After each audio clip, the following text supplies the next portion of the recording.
Hello everyone, स्वागत है आप सभी का वेट एंड यूट्यूब चैनल पर। आज हम लोग डिस्कस करने वाले हैं बार ग्राफ डीआई के बारे में। बार ग्राफ डीआई के बारे में तो पूरी तरह से हम लोग पता करेंगे ही करेंगे, लेकिन साथ में हम लोग का जो पूरा का पूरा मुद्दा है, या अगर मैं ये क्लास ले रहा हूं तो इसमें हम लोग सिर्फ बार ग्राफ डीआई के बारे में बात नहीं करेंगे। हम ये भी बात करेंगे कि बार ग्राफ डीआई के बेस मानते हुए एग्जामिनर हमसे एक्चुअल में पूछ क्या रहा है, एग्जामिनर स्टूडेंट की किस स्किल को टेस्ट कर रहा है ना। तो बार graph DI, line chart DI, tabular DI या पाई चार्ट डीआई या किसी भी चार्ट के फॉर्म में हमारे को जब डीआई पूछी जाती है तो वो क्यों पूछी जाती है उसके बारे में मैं इंट्रोडक्शन वीडियो में आपको कई बार बता चुका हूं। डीआई का जो हम लोग ने इंट्रोडक्शन वीडियो लिया था उसमें मैंने आपसे ये डिस्कस किया था कि डीआई जो हमसे पूछी जा रही है या किस टाइप से हमसे पूछी जा रही है तो वो टेस्ट क्या करते हैं हमारे लिए, है ना। लेकिन ये टेस्ट एडवांस लेवल पे पहुंच जाते हैं जब हमारे पास में मेंस लेवल की डीआई आती है।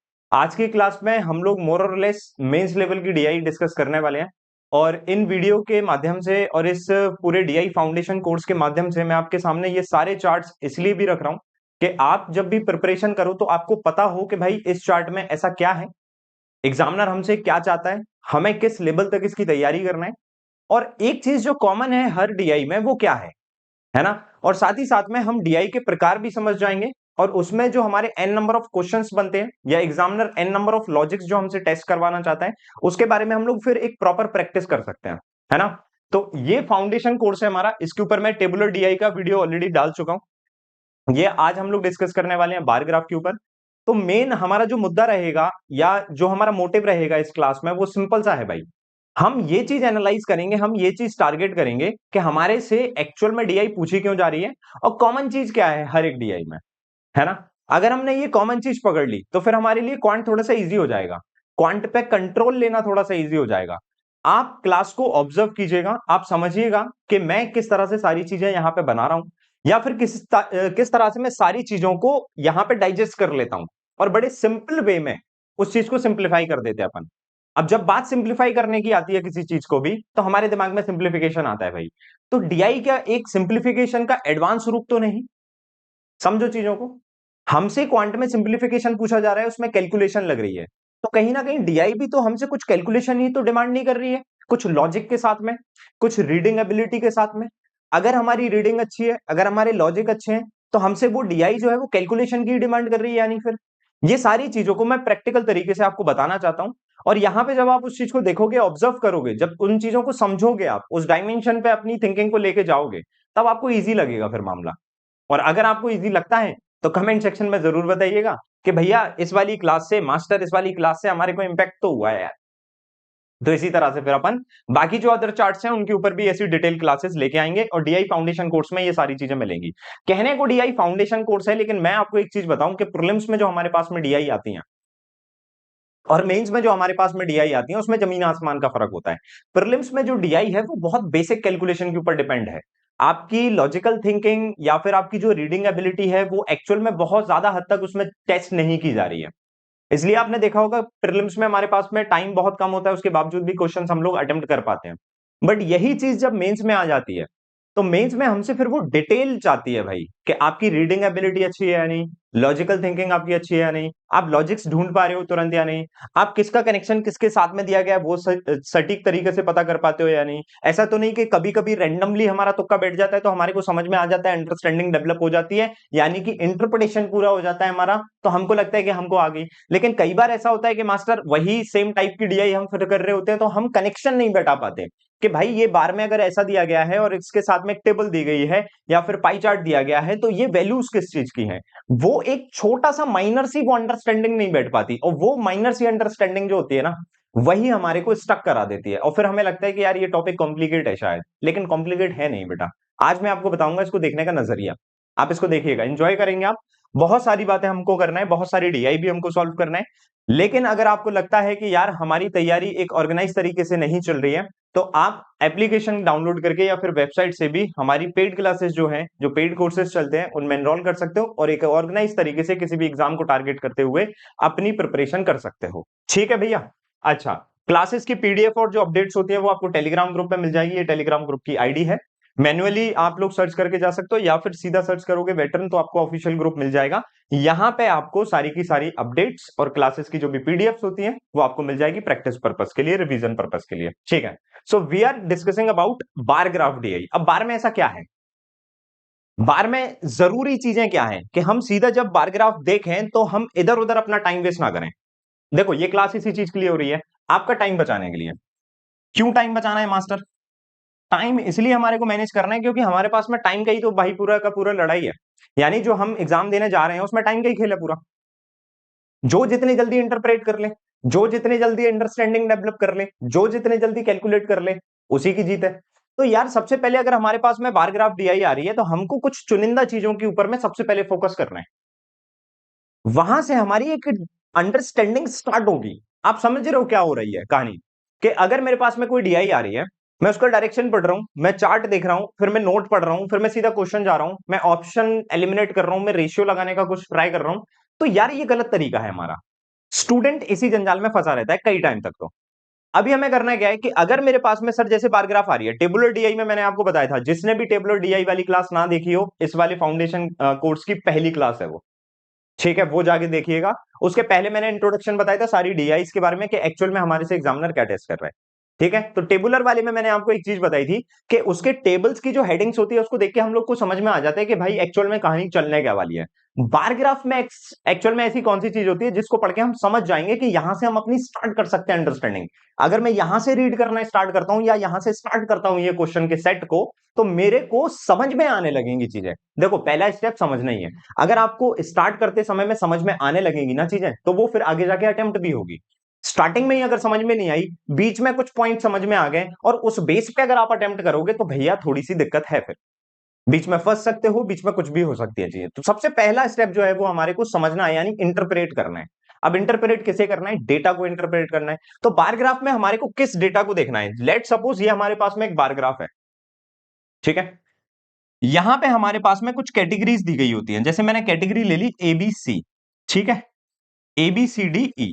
ये एबीसीडी क्या है सर? ये एबीसीडी 5 कॉलेज हो सकते हैं, 5 स्टोर हो सकते हैं, 5 विलेज हो सकते हैं, ये कुछ भी हो सकता है। इसके अंदर कुछ डेटा होगा भाई। अगर मान के चलो ये स्कूल है तो इसमें स्टूडेंट्स का डेटा होगा। स्टूडेंट दो तरह के होते हैं, बॉय एंड गर्ल। तो यहां पे जैसे ही मैंने इसको देखा तो सबसे पहले मेरे को ये चीज दिख गई कि भैया 5 कैटेगरी कुछ होने वाली है। यहां पे आपको कुछ इस फॉर्म में या इस फॉर्म में आपको लिखा हुआ मिलेगा। इनको हम लोग बोलते हैं लेजेंड्स। ये जो हमारे पास में होते हैं ना, इनको बोलते हैं लेजेंड्स। अब लेजेंड्स क्या होते हैं उसके बारे में मैं बताता हूं आपको। ये हमारे लेजेंड्स होते हैं। अब लेजेंड्स का मतलब क्या है? अब देखो लाइन ग्राफ में तो कुछ इस तरह से आ जाएगा। बार ग्राफ में दोनों ही हमारे पास में रेक्टेंगुलर शेप में होते हैं, तो इसको उसने कर दिया येलो कलर का और एक यहां पे कर दिया उसने ग्रीन कलर का बार। ठीक है, तो अभी हमारे को इस बार ग्राफ में दो चीजें मिलेंगी, एक तो येलो वाली है, ग्रीन वाली। तो कुछ बार आपको येलो मिलेंगे, कुछ बार आपको येलो मिलेंगे। समझते जाना कहानी। कुछ बार येलो और कुछ बार आपको ग्रीन मिलेंगे। ये एक ही कैटेगरी है पूरी। ठीक है, इस तरह से मैंने थोड़ा सा अनुमान लगा के बना दिया। सो ये जो ग्रीन बार है इसके बारे में डेटा होगा और ये जो येलो बार है इसके बारे में डेटा होगा। ठीक है, अभी रियल बार ग्राफ बताएंगे तो उसमें आपको और अच्छे से समझ में आएगा। अब ये जो है ये टोटल स्टूडेंट है, टोटल नंबर ऑफ स्टूडेंट्स, और ये जो है टोटल बॉयज हैं। ठीक, अब जैसे बार ग्राफ आए ना तो तुमको ये लेजेंड्स देखना है कि जो हमारे पास में दो कलर के बार ग्राफ हैं। एग्जाम में यूजुअली आपको ब्लैक एंड व्हाइट का यूज मिलेगा, मॉक टेस्ट में आपको अलग अलग कलर यूज मिलेंगे।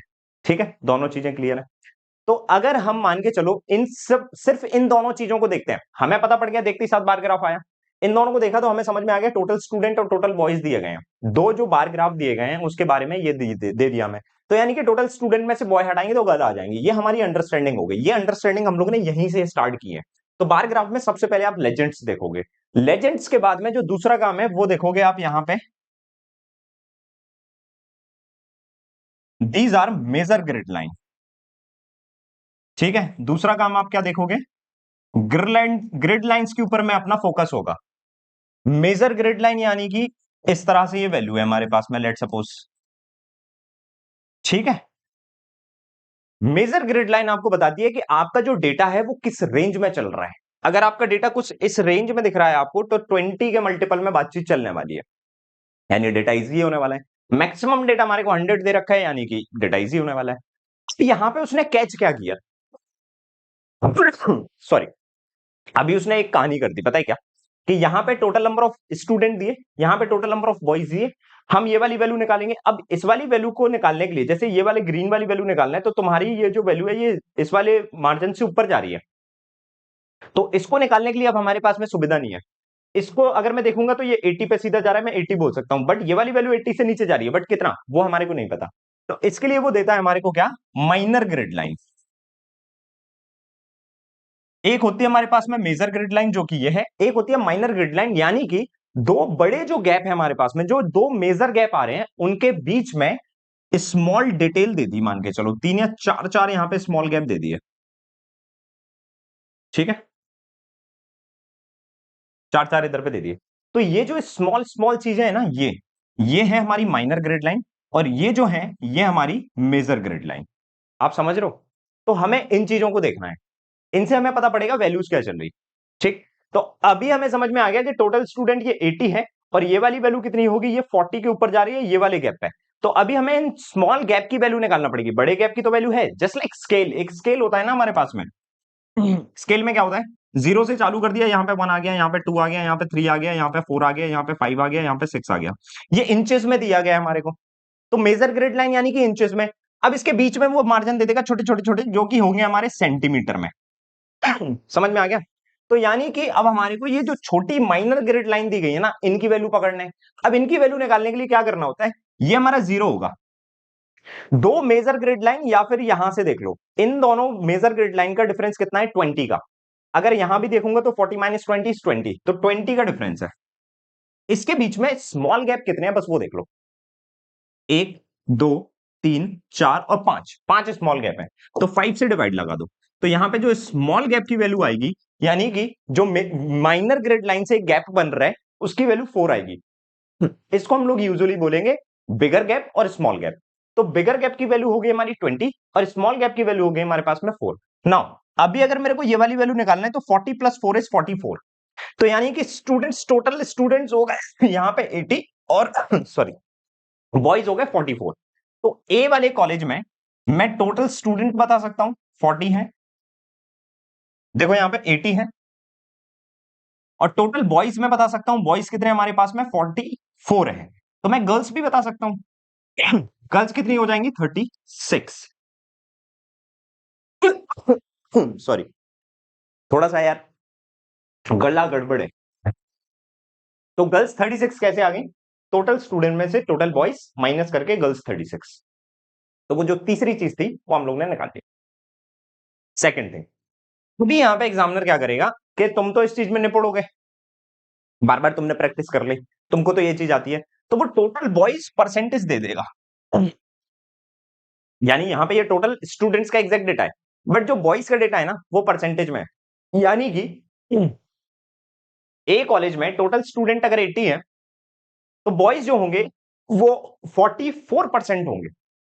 समझ रहे हो?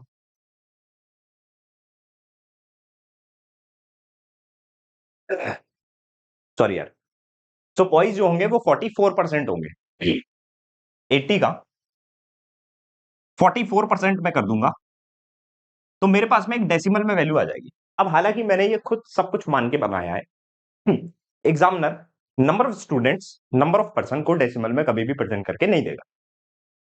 अगर ये कुछ आइटम्स होते, अगर मान के चलो कि एग्जामिनर ने पहले ग्राफ बना लिया, अब उसके ऊपर उसको क्वेश्चन फ्रेम करना है, लेकिन वो डेटा डेसिमल में आ रहा है, तो उसको कुछ नहीं करना है, यहां पे वो लिख देगा टोटल आइटम, या टोटल फ्रूट इन किलोग्राम, ठीक है। यहां पे लिख देगा percentage of apple in kilogram out of total fruit, ये चीज ऐसी लिख देगा वो, समझे? तो यहां पे टोटल वेट दे दिया उसने फ्रूट का इन किलोग्राम, यहां पे percentage of apple in out of total fruit, ठीक है। तो अभी यहां पे अगर मैं टोटल फ्रूट निकालूंगा तो ए में कितने आ जाएंगे, ए में टोटल फ्रूट हमारे पास में, अब ये स्टोर बन गए, ए में टोटल फ्रूट्स कितने आ गए हमारे पास में, 80 किलोग्राम, क्योंकि बार ग्राफ 80 पे। अगर मैं तुमसे पूछूं कि एप्पल कितने होंगे इन किलोग्राम, एप्पल की क्वांटिटी कितनी होगी, तो 80 का 44%, क्योंकि परसेंटेज में, तो ये 44% हम लोग सॉल्व कर रहे थे। तो दिस इज 320 एंड 32, यानी कि 352 और एक के पहले पॉइंट, यानी कि 35.2 किलोग्राम हमारे एप्पल हो गए। तो बाकी क्या हुआ, अब ये जो बाकी वाली अंडरस्टैंडिंग है, स्टूडेंट्स में बॉयज दे दिए गए तो गर्ल्स ऑटोमेटिकली निकल के आ गई। बट अगर मैं टोटल फ्रूट्स में से एप्पल निकाल दूं तो बाकी चीज कैसे निकलेगी, अब ये अंडरस्टैंडिंग हमें नहीं पता, तो ये चीज वो देगा नोट में। ईच एंड एवरी स्टोर, जितने भी स्टोर्स हैं, दे सेल या दे मैन्युफैक्चर, मैन्युफैक्चर का डेटा है तो मैन्युफैक्चर यानी कि प्रोड्यूस का, अगर डेटा है तो प्रोड्यूस, या फिर सेल का, कि they sell only two type of fruits, one is apple, another one is mango. तो अब जो चीज हमारे पास में रिमेनिंग बचेगी वो मैंगो निकल के आने वाला है इन किलोग्राम फॉर्म। तो दो तरीके हैं, या तो आप इसका 80 का 56% कर लो, या फिर 80 में से ये वाली वैल्यू माइनस कर लो, दोनों तरीके से हमारा हो जाएगा। 80 में से ये जाएगा बचेगा 45, 45 में से 0.2 जाएगा तो बचेगा 44.8। तो ये वाली वैल्यू आ गई हमारे पास में कुछ इस तरह से। अभी अगर आपने ध्यान से एक चीज फोकस की होगी, अगर ऑब्जर्व की होगी, तो हम जब डेटा को समझ रहे हैं उसके बाद में अगर कोई चीज बचती है तो वो सिर्फ कैलकुलेशन बचती है। अब आप कोई भी डीआई उठा के देख लीजिएगा, अंडरस्टैंडिंग डेवलप होने के बाद में, उसकी इंटरप्रिटेशन होने के बाद में सिर्फ एक चीज बचती है और वो होती है सिर्फ और सिर्फ कैलकुलेशन। इस डेटा को एग्जैक्ट फॉर्म में बनाने के लिए कैलकुलेशन लगेगी। अब इस कैलकुलेशन के बेस पे, इस डेटा के बेस पे हमारे को क्वेश्चंस करने हैं, उसमें कैलकुलेशन लगेगी। तो मात्र हमारी कैलकुलेशन पे आके बात हो जाती है वीक। तो हमारी लॉजिकल अंडरस्टैंडिंग भी ठीक है, हमारी ये डेटा को समझने की एबिलिटी भी ठीक है, हमारी रीडिंग एबिलिटी भी ठीक है, लेकिन अगर आप कैलकुलेशन में कच्चे हो तो फिर आपका क्वांट पूरी तरह कंट्रोल में नहीं आएगा। अगर आप कैलकुलेशन में पक्के हो और अगर आपकी ये अंडरस्टैंडिंग बेटर नहीं है, क्वांट पूरा पकड़ में नहीं आएगा। हमें क्वांट को पूरा पकड़ में लेके आना है, जिससे कि कोई भी टाइप का क्वेश्चन जब हमारे पास में एग्जाम में पूछा जाए तो हम एनालाइज कर पाए कि ये क्वेश्चन स्किप करने वाला है या फिर ये अटेम्प्ट करने वाला है। क्योंकि मेंस इज ऑल अबाउट आपकी लॉजिकल अंडरस्टैंडिंग, और उसमें सबसे बड़ा टेस्ट यही होता है कि कौन जो स्टूडेंट्स हैं या कैंडिडेट हैं वो सही क्वेश्चन अटेम्प्ट कर रहे हैं जो एक्चुअल में उस एग्जाम में करने योग्य थे। क्योंकि मेंस को पूरा अटेम्प्ट आपको नहीं करना है, लेकिन जो आपको अटेम्प्ट करना है उसी बात का ही तो टेस्ट है। तो आपको ये चीज समझ में आना चाहिए। ऐसा करने से हम लोग की अंडरस्टैंडिंग इस टाइप की डेवलप होगी। ठीक है। अच्छा, तो इसमें वो कैसे बदलेगा, मैंने आपको बदल के भी बताया। हमें फोकस किन चीजों पे करना है, हमको लेजेंड्स पे फोकस करना है, मेजर ग्रिड लाइन और माइनर ग्रिड लाइन पे फोकस करना है, एंड देन उसके बाद में वैल्यूज निकालना है। सॉरी, थोड़ा सा बीच बीच में खांसी आएगी तो उसे भाई थोड़ा सा एडजस्ट कर लेना, आज मास्टर थोड़ा सा बीमार है। ठीक है। अभी एग्जामिनर क्या है ना कि वो इन चीजों में भी पता पड़ गया उसको कि कैंडिडेट भाई इसको भी अंडरस्टैंड कर लेते हैं, उसमें भी लॉजिकल अंडरस्टैंडिंग डेवलप कर ली स्टूडेंट ने। तो अभी एग्जामिनर क्या करेगा, इसको हटा देगा। ये minor grade line major grade line की इसने बातचीत बिल्कुल कर दी गायब, अभी हमारे को इसकी वैल्यू पता नहीं, तो यहां पे वो वेरिएबल डाल देगा। ये वेरिएबल डाल दी उसने, समझे। अब इन वेरिएबल से तुम्हारे को आइडिया लगाना है, हालांकि ये वाली वैल्यू वाई स्क्वायर, इसको वाई कर देता हूं मैं, क्योंकि ये पॉसिबल नहीं हो पाएगा ऐसे। इस तरह से वो कुछ भी वेरिएबल डालता है। अब उस वेरिएबल के लिए, अब ये वेरिएबल की वैल्यू तुम डायरेक्ट तो निकाल नहीं सकते, दो तरीके होते हैं। या तो वो नोट में एडिशनल इंफॉर्मेशन देगा, क्यों, क्योंकि उसने यहां अगर ये गायब किया है तो उसे कहीं ना कहीं तो देना पड़ेगा और वो नोट में देगा आपको, तो हम उसके लिए भी तैयार। अगर तुम गायब कर रहे हो कुछ तो नोट में दे भी तो रहे हो, तो हम उस नोट से घबराएंगे नहीं, क्योंकि वो हमारी सहायता करने के लिए, फर्स्ट ऑफ ऑल, पहली बात क्लियर। दूसरी, कभी कभी वो नोट नहीं देगा आपको ग्राफ की प्रेजेंटेशन से ही, क्योंकि यहां पे वो इसकी वैल्यू नहीं देगा, बट ग्रिड लाइन तो यहां पे खिंची रहेंगी तुम्हारी, छोटी वाली बड़ी वाली, छोटी वाली बड़ी वाली, इसके पीछे रहेंगी। देखेंगे। तो ग्रिड लाइन कंसेप्ट से आपको उसकी वैल्यू निकालना आना चाहिए, अगर नोट में एडिशनल इंफॉर्मेशन में एक्स और वाई या फिर जो भी वेरिएबल गिवन है उनकी वैल्यू कैलकुलेट करने का कुछ भी वहां पे हिंट नहीं है, तो फिर आपको ग्रिड लाइन कंसेप्ट यानी major grid line and small grid line अगर इसकी वैल्यू कंपेयर कराऊंगा इसके साथ में, तो ये भी एक्स है, ये भी एक्स है, तो इन दोनों में कुछ ना कुछ कनेक्शन बैठाएंगे एंड देन फिर हमारी वैल्यू निकल के आएगी। आपको समझ में आ रहा है कहानी? अब इससे एडवांस अभी तक एग्जामिनर जा नहीं पाया, इससे ऊपर नहीं जा पाया एग्जामिनर। तो अगर हम इस हद तक समझ लें चीजों को, तो हमारा एग्जाम निकलने की प्रोबेबिलिटी बढ़ जाएगी। अगर इससे ऊपर एग्जामिनर जाएगा तो अगर हम वो भी पढ़ लें इसी सिद्धांत के अनुसार, तो हम उससे भी आगे का सोच सकते हैं। उसने क्या किया, यहां पे बार ग्राफ में ब्लैंक डाल दिया वैल्यू, या फिर एक बार ग्राफ गायब ही कर दिया, ब्लैंक कर दी वैल्यू, इसकी दे दी, इसकी दे दी, इसकी दे दी, यहां पे भी ब्लैंक कर दिया, आपको ब्लैंक दे दिया भाई। अब क्या करेंगे? तो ये उसका अगला स्टेप है। लाइन चार्ट एसबीआई पीओ, अगर मैं गलत नहीं हूं तो आई थिंक 2019 के पेपर में, कोविड के पहले का कोई तो भी एक पेपर था, या कोविड के समय पे ही कोई एक पेपर था, उस समय लाइन चार्ट एसबीआई पीओ ने ब्लैंक वाली दे दी भाई, था उसमें कुछ भी नहीं, कैलकुलेटेबल था क्वेश्चन, बस वहां पे वैकेंट आ गया, वेरिएबल नहीं दिया।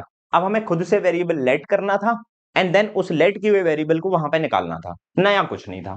अगर यहाँ पे ये एक्स वाई और ये सब चीजें नहीं दे, तो हम खुद वेरिएबल लेट करेंगे, हम फिर खुद वेरिएबल लेट करके उस तरह से निकालेंगे। आप समझ रहे हो? तो नया उसमें कुछ भी नहीं है। ये है पूरी दास्तां बार ग्राफ की। आप लोगों को मैंने समझाने में थोड़ा सा हो सकता है कि ज्यादा समय ले लिया होगा, लेकिन ये समय देना जरूरी है, क्योंकि यही अंडरस्टैंडिंग हमारी अभी सही ठिकाने पे है नहीं। अभी कुछ क्वेश्चंस करते हैं हम लोग, आपको मैंने बार ग्राफ के बारे में जितना हो सकता था उतना मैंने समझा दिया है। अभी कुछ क्वेश्चंस करेंगे, एक्चुअल में प्रैक्टिकली हमारे को क्या करना होता है जब एग्जाम में हमारे पास में चीजें आती हैं, तो वो मैं आपको बताना चाहता हूँ। ठीक है, ये हिंदी में दे रखा है, मैं इंग्लिश में लेके आता हूँ आपके। मैंने बोला लेजेंड्स पढ़ेंगे सबसे पहले, ये है लेजेंड्स। एक ब्लू कलर का है, एक ऑरेंज कलर का है। ब्लू कलर क्या कहता है, यूनिट प्रोड्यूस्ड, यानी इतनी यूनिट बनाई जाएंगी। ऑरेंज क्या कहता है, ऑरेंज कहता है यूनिट्स सोल्ड परसेंटेज, यानी कि जितनी यूनिट बनाई जाएंगी उनका अगर हम ये ऑरेंज परसेंटेज कर देते हैं। आप समझ रहे हो, मेरी भाषा समझो आप कि मैं अंडरस्टैंड कैसे कर रहा हूं। यानी जितनी भी यूनिट बनाई जाएंगी प्रोड्यूस की जाएंगी, उनका अगर ये ऑरेंज परसेंटेज कर देते हैं, तो हमारे पास में सोल्ड डेटा आ जाएगा। तो बचेगा जो, वो क्या होगा, वो अनसोल्ड डेटा होगा। क्योंकि प्रोड्यूस जब कोई आइटम हो रहा है, ये बोटल्स बन रही हैं, अब ये बोटल्स बनने के बाद में दो चीजें होंगी। 1 लाख यूनिट इस बोतल की बना ली, 80% इसका सोल्ड हो गया, 80,000, बाकी 20,000 क्या हुआ, वो अनसोल्ड है। तो ये चीज हमारी अंडरस्टैंडिंग के लेवल को मैच कर रही है। तो हमें पता है कि टोटल स्टूडेंट्स होंगे तो बॉयज होंगे, अगर परसेंटेज में तो गर्ल्स होंगी, अदर जो भी अदर चीज बचेगी तो वो आके अनसोल्ड होगा। हमको ये चीज समझ में आ गई। अच्छा, यहां पे इसने ये वैल्यूज हमको लिख के दे दी।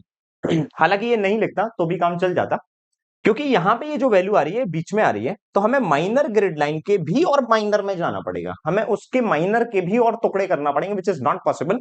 इसलिए इसने ये कॉम्प्लिकेट वैल्यू यहां पे लिख के दे दी। अगर ये बाकी वैल्यू नहीं लिखता तो अपन निकाल सकते थे, मैं बताऊंगा आपको कि कैसे निकलेंगी ये। ठीक है, अब हमने देखा मेजर ग्रिड लाइन, तो मेजर ग्रिड लाइन में 20 का डिफरेंस है, बिगर गैप 20 का है, और बीच में गैप कितने हैं, 1 2 3 4 5, 5 गैप है। तो 20 डिवाइड बाय 5 यानी 4, यानी स्मॉल गैप की जो वैल्यू आने वाली है यहाँ पे, स्मॉल गैप की जो वैल्यू आएगी हमारे पास में, वो कितनी आएगी, 4 आएगी। ठीक है, अब ये 75 में प्रूफ करके बताता हूं आपको, ये 75 कैसे आ रहा है, देखना ध्यान से। देखना, यहां पे 60 है, यहां पे तुम्हारे पास में कितना है, गैप कितने हैं, 1 2 3 4 5, एक सेकंड रुको, 1 2 3 4 5, 5 गैप है ना, तो 4। यहां पे हमारे पास में 85 है। अब ये वाली वैल्यू 75 क्यों है जानते हो, क्योंकि कहीं ना कहीं अगर मैं इसको 4 कम करूंगा, 4 कम करूंगा तो 76 आएगा, लेकिन ये वाली वैल्यू जो है ऑरेंज वाली, वो इस वाली छोटी लाइन से ऊपर है, इसलिए यहां पे ये वैल्यू लिखना पड़ेगी। यहां पे आओ, यहां पे वैल्यू 60 है, सीधा सीधा। यहां पे वैल्यू देखो, अगर इस वाली लाइन को देखोगे थोड़ा सा, अगर मैं जूम करके बताऊं तुम्हारे को, अब ये जूम कैसे होगा आई डोंट नो, लेकिन मैं तब भी कोशिश करता हूं एक बार करने की। ये देखो, अब ये टेढ़ा ताड़ा हो जाएगा थोड़ा, थोड़ा सा देखना है इसको। ये जो 85 वाली वैल्यू है ना, 85 वाली वैल्यू, ये जो माइनर ग्रिड लाइन है ना, उससे थोड़ी ऊपर जा रही है। आप थोड़ा सा देखो, इसे जा रही है। इसी वजह से इसने क्या किया है कि यहां पे एग्जामिनर ने ये वैल्यूज हमको लिख के दे दी। एग्जामिनर ये सारी चीजें आपकी हेल्प करके देगा। समझ में आया? क्योंकि उसने इसके अंदर की फिर लाइंस नहीं दी कि छोटे से गैप के अंदर कितना ऊपर है ये। आप समझ रहे हो? बाकी जगह जहां जहां सीधा सीधा है ना 80, 120, दिस इज 100, ये वाली वैल्यू निकालना इजी है, पता है क्या? क्योंकि ये आधी आ रही है इसके बीच में। तो 4 और 4 8 और 1 10, यानी कि ये वाली वैल्यू हो जाएगी 140 से 10 ऊपर, यानी 150 है ये वैल्यू। ये वाली वैल्यू भी देखो एकदम बीचों बीच आ रही है, यानी 4 और 4 8 और 2 आधा हो गया ना, 4 का आधा, तो 10 हो गया टोटल। यानी कि 80 के ऊपर 10 जाएंगे तो ये वाली वैल्यू 90 है। आप समझो एग्जामिनर ये कर रहा है आपके साथ, है ना? तो ये विजुअल जो आपको दिखाए जा रहे हैं, इनसे वैल्यूज निकलेंगी आपकी। तो आपका जो एक फोकस है ना, आई टू माइंड कोऑर्डिनेशन, ये बिल्कुल तगड़ा होना चाहिए कि आप जो देख रहे हो उसके बारे में तुरंत आपका माइंड कैलकुलेशन भी कर रहा है, आपको लिखना नहीं पड़ रहा है ना? आपको लिखना नहीं पड़ रहा है, दो सेंसेस काम कर रहे हैं, एक सिंगल सेंस काम कर रहा है हमारा, देख रहे हैं हम लोग और समझ रहे हैं हम लोग, लिख नहीं रहे हैं हम लोग, हमें लिखना ही नहीं है, हमें टाइम वेस्ट नहीं करना है। तो हमारे को पूरी चीज समझ में आ गई। अब इस चीज को जो हमने समझा, ध्यान से सुनो, इसको मैं सीधा कर दूं पहले। सीधा नहीं हो, कोई बात नहीं, मैं थोड़ा सा कोशिश करूंगा इसको सीधा करने की, कि ये थोड़ा सा सीधा हो जाए। चलो ठीक है, चलेगा। तो यहां पे ये जो हम लोग ने टाइम दिया, ये जो चीज की हम लोग ने, ये क्या किया? ये हमने इंटरप्रिटेशन किया। किस चीज का इंटरप्रिटेशन किया? हमने सिर्फ डेटा का इंटरप्रिटेशन किया। अभी हमने सिर्फ डेटा का इंटरप्रिटेशन किया है। ये देखना है, ये देखना है, इनकी वैल्यूज निकाल लेना है और अपने पास में मामला रखना है एकदम सेट। अब आना है इसके ऊपर कि ये इतना सारा क्या दे दिया इसमें, क्योंकि हमें समझ में तो पूरा आ गया कि टोटल आइटम होगा produce, unit produce, sold percentage, unsold आ जाएगा। अब क्या दे रहा है इसको पढ़ लेते हैं एक बार। The bar graph shows the number of unit of product X. एक चीज स्पेसिफाई कर दी कि प्रोडक्ट एक्स है हमारा। ये जो बार ग्राफ है, ये प्रोडक्ट एक्स का डेटा है हमारा। कहां से है वो भी देख लो। अब produce by 5 different company ABCD, तो मैंने बोला कहां से है, तो 3 5 कंपनी हमारे पास में वहां से है। और प्रोजेक्ट एक्स है, यानी कि कहीं ना कहीं इस डीआई के क्वेश्चंस में आगे जाके प्रोडक्ट वाई या फिर जेड या फिर अदर देन प्रोजेक्ट एक्स की भी बात होने वाली है। दिमाग में पहले से सेट कर लो, आगे जाके एकदम से हो ये क्या हो गया, वो नहीं होना चाहिए। पहले से दिमाग में सेट है, अंडरस्टैंडिंग में पहले से सेट कर दिया। आगे and percentage of unit sold in 2025। तो हमारे को एक चीज और स्पेसिफाई कर दी उसने कि हम 2025 का डेटा आपसे पूछ रहे हैं भैया। क्या? कि जो भी डेटा हम दे रहे हैं वो 2025 का है, तो 2026 का क्वेश्चन भी बना सकते हैं, 24 का भी बना सकते हैं, प्रोडिक्शन आगे प्रोजेक्शन के लिए 2026 27 या फिर आगे के 5 साल का भी क्वेश्चन बना सकते हैं हम कुछ भी कर सकते हैं। आप रेडी रहना बस, ठीक है? नोट क्या है? The given value of the number of unit produced are in tens. अब ये चीज इसने बहुत बेहतरीन कर दी। तो जो वैल्यू है प्रोड्यूस वाली, वो टेंस में है। टेंस का मतलब समझे आप? ये जो 80 वैल्यू आपको दी गई है, 80 में 10 का मल्टीप्लाई करा दो तो कितना हो जाएगा? 800। ये जो वैल्यू 120 है, इसमें 10 का मल्टीप्लाई 1200 हो जाएगी ये वैल्यू। तो ये अगर नहीं पढ़ते तो मामला गड़बड़ हो सकता था अभी, तो ये पढ़ के हमारा मामला गड़बड़ नहीं होगा। तो उसने बोला ठीक है भैया 10 में हो गया। अब 10 में क्यों बनाया होगा जानते हो? क्योंकि वही डेसिमल में वैल्यू ना आ जाए, इसलिए 10 में बना रहे हैं ये। देखो कैसे, 80 का 75% ओके, डेसिमल में नहीं आएगा। 100 का 85 भी डेसिमल में नहीं आएगा, ये वैल्यू आएगी डेसिमल में। ये बीचों बीच होगी तुम्हारी 90, और 90 का 2/3 करेंगे तब भी डेसिमल में नहीं आएगा, लेकिन ये डेसिमल में ना बने इसलिए ही इसने 10 में करके दिया है हमारे को। ठीक है, मान गए। टोटल रेवेन्यू कैसे कैलकुलेट होगा उसके बारे में बताते हैं। Unit sold into selling price per unit. ये नहीं भी देता तो भी पता था। 1 लाख बोतल बनाई, 80,000 बेच दी। 80,000 कितने में बेच दी? उसकी जो सेलिंग प्राइस थी एक बोतल की वो कितनी है? 20 रुपया। तो 80,000 इंटू 20 कर देंगे तो ये हमारा रेवेन्यू हो गया। सिंपल है। मार्केट के हिसाब से हम जानते हैं ये चीज, नहीं भी देता तो भी हमारे को समझ में आती है। प्रॉफिट कैसे होगा? टोटल रेवेन्यू जो भी कलेक्ट किया जाएगा यहां से, उसमें से टोटल कॉस्ट ऑफ प्रोडक्शन हम लोग हटा देंगे, वो भी हमारे को मेंशन की जाएगी, क्योंकि यहाँ पे तो नंबर ऑफ यूनिट्स दी जा रही हैं, कॉस्ट प्राइस थोड़ी ना है हमारे पास, तो वो क्वेश्चन में स्पेसिफाई करके दी जाएगी। आगे क्या है? Unsold unit are carried over the next year as opening stock, not applicable for this specific 2025 data unless mentioned. यानी कि जो अनसोल्ड डेटा होगा वो नेक्स्ट ईयर के लिए क्या कैरिड आउट कर दिया जाएगा कि भैया तुम नेक्स्ट ईयर में इसको बेचना ओपनिंग स्टॉक के फॉर्म में। Not applicable for this specific 2025 data unless mention, यानी कि ये जो 2025 का डेटा है इसके लिए ये चीज मेंशन नहीं है कि भाई पिछले साल 2024 से भी तो यहाँ पे आया होगा ना। अगर आया होगा ऐसा कुछ, अगर उसे कराना होगा तो वो मेंशन करेगा, तो जब तक वो मेंशन नहीं करेगा तब तक ये ही कंसीडर करना है कि 2025 का ही डेटा है। वो ये कहना चाह रहा है। अब इसकी लॉजिकल अंडरस्टैंडिंग कैसे डेवलप हो रही है? सिर्फ रीडिंग एबिलिटी से। तो हमने अब पूरी सारी चीजें हमने समझ ली, अब सीधा हमारे को क्वेश्चन पे जाना है। क्या सर इसकी टेबल बनाना है?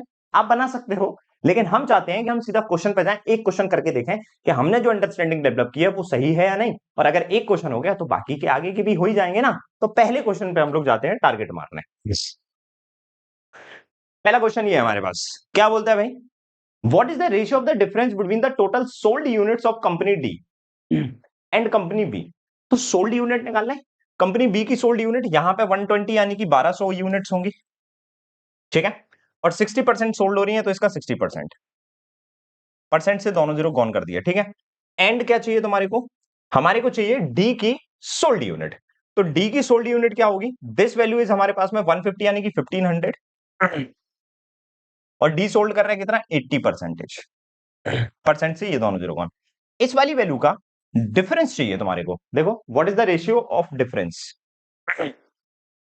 What is the ratio of the difference between the sold units of इतना टू द, ओके सो इन दोनों का चाहिए डिफरेंस। अब देखो यहां पे आ जाती है आपकी एलयूए, क्या बोला उसने देखना, what is the ratio of the difference, इस पे फोर्स किया जा रहा है इस वाले शब्द पे, difference between the sold unit of this and this, यानी इन दोनों का डिफरेंस टू द, अब इन दोनों का जो डिफरेंस होगा इसका रेशियो निकलेगा तुम्हारा किसके साथ में, total sum of the unsold unit of company C D and E together. तो सी की अनसोल्ड कितनी होंगी भैया, यहां पे ये 100 आ रहा है यानी कि 1000 हो जाएगा, 1000 का 15%, 1000 का 15% कितना आ जाएगा, 10 इंटू 15। देखो परसेंटेज से दोनों जीरो कौन, क्योंकि सोल्ड अगर 85 है तो अनसोल्ड 15 होगा। डी का चाहिए हमारे को, तो डी का कितना होगा भाई, डी में आ जाओ, डी में ये हमारे पास में 150, 150 का 20%, तो प्लस में 150 का 150 यानी 1500 का 20%, परसेंटेज से ये दोनों जीरो काउंट कर दिए इस बार। प्लस, हमें प्लस क्यों करना है, क्योंकि सम लेना है इधर पे। ई का देख लो भैया, ई की ये वाली वैल्यू आएगी हमारे पास में 90 यानी 900, और 900 का 2/3 सोल्ड है तो 1/3 अनसोल्ड होगा यानी कि यहाँ पे 300 आ जाएगा। ठीक है भाई, अभी देखना भाई, इन दोनों का मेरे को डिफरेंस निकालना है। पहली बात तो ध्यान से देखना, 15 फोरजा कितना होता है, यहां से 4 स्प्लिट करके 20 बोल देता हूं, 15 फोरजा होता है सर 60, तो 60 इंटू 20 बचा, और ये 60 इंटू 12 बचा, तो 60 20 में से 60 12 जाएंगे तो 68 बचेंगे ना, 60 इंटू 8। इसका मामला हम लोग ने सेट कर दिया। यहां 60 है हमारे पास में, 60 1 जा 60, 60 से दिस इज कितने बार में, अब 6 से हमारा ये जाता है तो 6 से दिस इज 10 टाइम, 6 से दिस इज 25, सेट है 150 हो रहा है, 6 से दिस इज 300 हो रहा है तो 6 से 300 जाएगा तुम्हारा कितना 50 टाइम, और 6 से 300 जाएगा तुम्हारा 50 टाइम, राइट। अभी देखो यहां पे कितना हो रहा है तुम्हारे पास में 100 एंड 125, क्या कोई वैल्यू काटने वाली है इधर पे, 5 से दिस इज 2 टाइम और 5 से दिस इज 25, तो क्या मिल रहा है हमारे को 16:25, 16:25 ऑप्शन नंबर बी। हम पहला क्वेश्चन कर पा रहे हैं, यानी हमने अंडरस्टैंडिंग सही सही बनाई है। क्या सर हम इसकी टेबल पहले से बना लेते तो इजी हो जाता, बेशक हो जाता, लेकिन टेबल बनाने के बाद में अगर हमसे क्वेश्चन नहीं बनता तो फिर रिस्क हो जाती। तो हमने पहला क्वेश्चन कर लिया। अब इसके बाद में अगर आपको लग रहा है कि टेबल बनाने की जरूरत है तो फट से यहां पे आना, अपनी एक रफ शीट पकड़ना और रफ शीट में सीधा लिखना यहां पे A B C D and E. यहां पे आएंगे तुम्हारे पास में टोटल आइटम्स जो भी तुम प्रोड्यूस कर रहे हो, यहां पे सोल्ड एंड यहां पे अनसोल्ड, ठीक है। अब इसको बनाएंगे तुरंत, तेजी से कैलकुलेशन चलेगी फिर, क्योंकि अभी हम ना प्लस में बैठे हैं, एक क्वेश्चन प्लस में बैठे हैं हम लोग, हमारे को इस डीआई से 1 मार्क्स मिल चुका है ना। नाउ दिस वैल्यू इज 800 क्योंकि 10 के मल्टीपल में है, this value is 1200, this is 1000, this is 1500 and this is 900, ठीक है भाई। 75% अगर मैं इसका करूंगा तो 3/4, 4 से दिस इज 20 यानी कि 600 सोल्ड एंड 200 अनसोल्ड। 60% करूंगा इसका तो 60% यानी कि 3/5 कर सकता हूं मैं, 3/5 से अच्छा है मैं सीधा 60% से परसेंट से दोनों जीरो कौन, यहां पे आ जाएगा 720, तो 40% इसका हो जाएगा 480, सेट है। 85 करने से बेटर 85% में सीधा कर सकता हूं, कितना आ जाएगा 850, तो बचेगा कितना 150। 80% इसका 80% हो जाएगा 1200, क्योंकि 15 8 120 होते हैं, तो बचेगा कितना 300। आ गया 2/3 अगर मैं इसका करूंगा तो 3 से दिस इज 30 टाइम यानी 600 और 1/3 इज 300। अब ये टेबल हमारी बन गई तेजी से, 1 मार्क्स हम लोग प्लस में भी हैं। अब आ जाओ अगले क्वेश्चन पे, इसको मैं कॉपी भी कर लूंगा आपके लिए। मैं कॉपी करना सीख गया भाई, मैं टेबल कॉपी करना सीख गया। अभी मेरे को फोटो नहीं लेना पड़ेगी, अभी मैं सीधा यहां से तुम्हारे लिए क्वेश्चन पे लगा सकता हूं, लेकिन मैं भूल तो नहीं गया कहीं? नहीं भूला तो नहीं होगा मास्टर।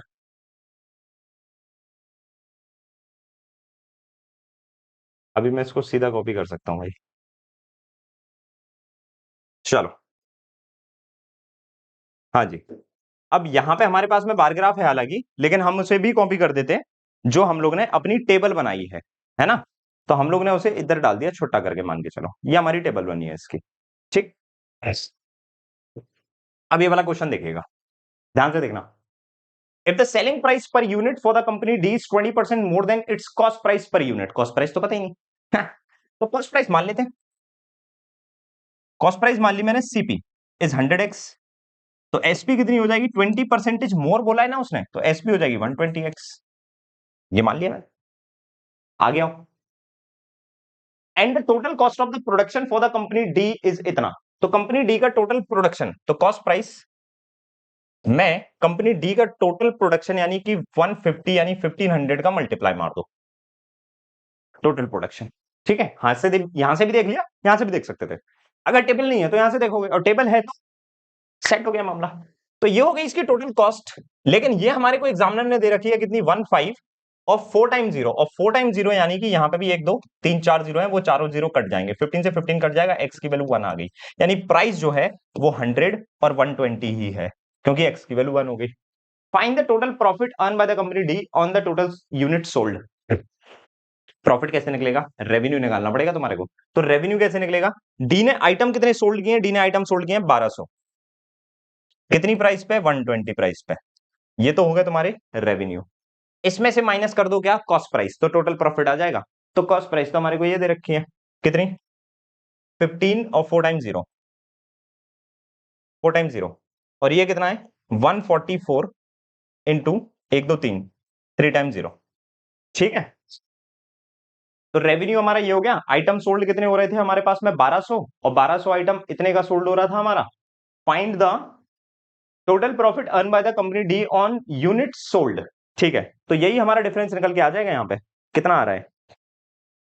अगर इसको मैं 150 कर दूं और 3 पावर दे दूं, तो यहां पे आ जाएगा हमारे पास में कितना? 6 एंड 10 टू द पावर 3। नहीं, कुछ गड़बड़ हो रहा है। If the selling price of per unit D is 20% more than the cost price per unit, तो कॉस्ट प्राइस पर यूनिट इतनी है तो ये इतनी हो जाएगी। And production for the company D is इतना, तो प्रोडक्शन हमारा 1500 हो रहा था, 1500 का मल्टीप्लाई इसमें किया, 4 जीरो हमारे पास में, यहाँ पे 4 जीरो यहाँ पे कट गए, 15 से कट गए, एक्स की वैल्यू 1 आ गई। ठीक है, अब एक्स की वैल्यू 1 हम लोग ने यहाँ पे रख दी 100, यहाँ पे 120 हो गया। ठीक है, रेवेन्यू निकालने का आई थिंक मेरे को यहाँ पे जो हमारे को फॉर्मुला दिया गया था वो देखना पड़ेगा, total revenue minus cost of the production, unit sold into selling price, ये भी ठीक है। तो फिर यहाँ पे ये वैल्यू हमारी सही सही क्यों नहीं आ रही है? क्योंकि अनसोल्ड तो हमारे को लेना नहीं है भाई, 80% हम लोग ने निकाला इसका, ठीक है ये भी। टोटल रेवेन्यू तो यही आ रहा है 120 इंटू 1200, क्योंकि इतना ही आइटम बेच रहे हो तुम, है ना? और यहां पे हमारे पास में कॉस्ट प्राइस आ रही है इतनी, टोटल कॉस्ट ऑफ प्रोडक्शन, ये भी ठीक है। लेकिन एक चीज है ना, टोटल कॉस्ट ऑफ प्रोडक्शन अगर हमारे को लेना है तो वो क्या इसी की लेना है जितना आइटम सोल्ड हुआ है यानी 1200 इंटू 100। अगर ऐसा है तो 1200 इंटू 120 में से 1200 इंटू 100 जाएंगे तो 1200 इंटू 20 बचेंगे, तो आंसर आ जाएगा 24,000। ये है बातचीत, समझे?